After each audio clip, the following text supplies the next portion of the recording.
In questo video vediamo le costruzioni del tipo questo argomento è facile da capire, quindi formate da un aggettivo, poi la preposizione da e poi il verbo all'infinito. Vedremo cosa significano e quando si possono usare. E poi vedremo come da queste costruzioni possiamo arrivare all'espressione è più facile a dirsi che a farsi. Partiamo dalla frase questo libro è facile da leggere. In questo video seguirò abbastanza fedelmente quello che dice la grande grammatica italiana di consultazione. Siamo nel volume 2, a pagina, non ho gli occhiali, 552. Dunque, la frase questo libro è facile da leggere, che cosa significa?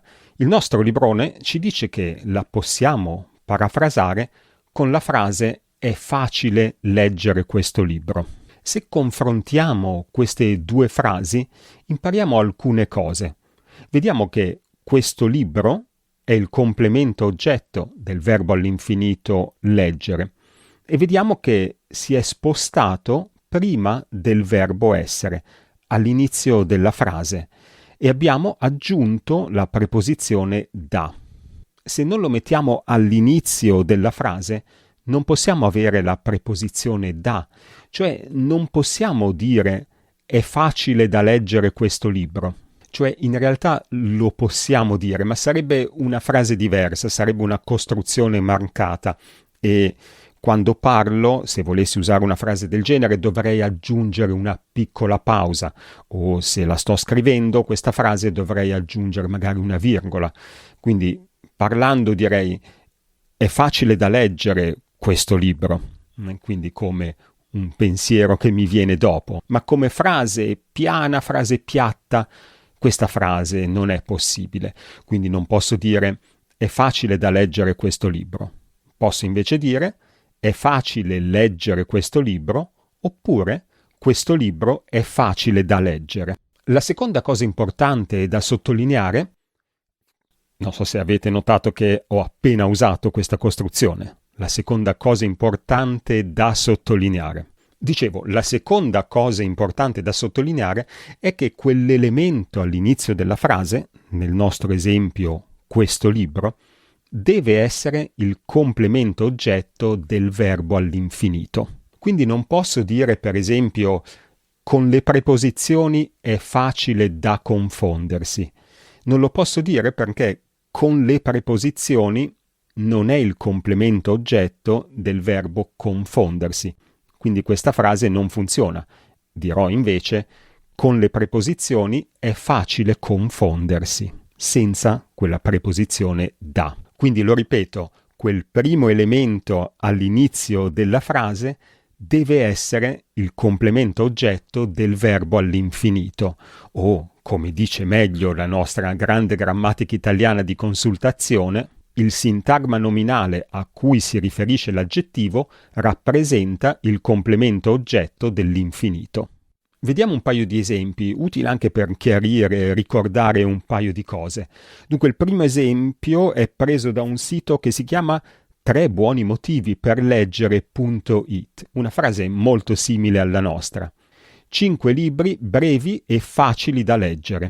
Utile per ricordare che l'aggettivo facili, in questo caso, si accorda con il nome all'inizio della frase, nel nostro caso libri, quindi plurale maschile. Il secondo esempio invece è preso da una bella canzone di Lucio Dalla. Innalzò per un attimo il povero a un ruolo difficile da mantenere.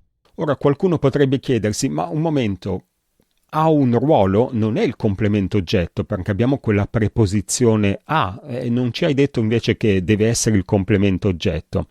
Giusto. In realtà quella preposizione a segue il verbo innalzare, che viene nella riga superiore. Innalzò il povero è il complemento oggetto del verbo innalzare, a, e poi abbiamo quello che possiamo considerare un blocco unico. Quindi innalzò il povero a un ruolo difficile da mantenere. Possiamo considerarlo un blocco unico. All'interno di questo blocco un ruolo è il complemento oggetto del verbo mantenere. Spero che sia chiaro, ma passiamo a cose più semplici e vediamo un po' quali aggettivi possiamo usare. Con quali aggettivi si usa questa costruzione? Purtroppo è impossibile fare un elenco completo. La nostra grande grammatica italiana di consultazione ci dice che gli aggettivi più comuni con questa costruzione sono gli aggettivi facile, difficile, impossibile.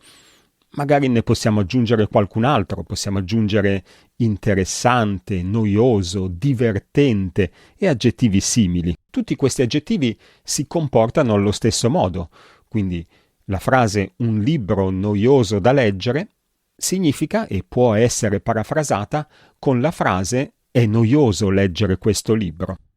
Ci sono però altri aggettivi che permettono questa stessa costruzione, ma non sempre permettono questa parafrasi. Il nostro librone in questa categoria mette aggettivi come bello, brutto, buono, commovente, delizioso, penoso. Per esempio, avete presente quei funghi tutti colorati che sono belli, ma non si possono mangiare perché sono velenosi, almeno credo? Potrei dire quei funghi sono belli da vedere, ma non sono buoni da mangiare. Questa frase va benissimo, ma la parafrasi che abbiamo fatto prima non avrebbe molto senso, cioè non avrebbe molto senso dire è bello vedere quei funghi, ma non è buono mangiarli. Ecco, questa frase direi che non va bene.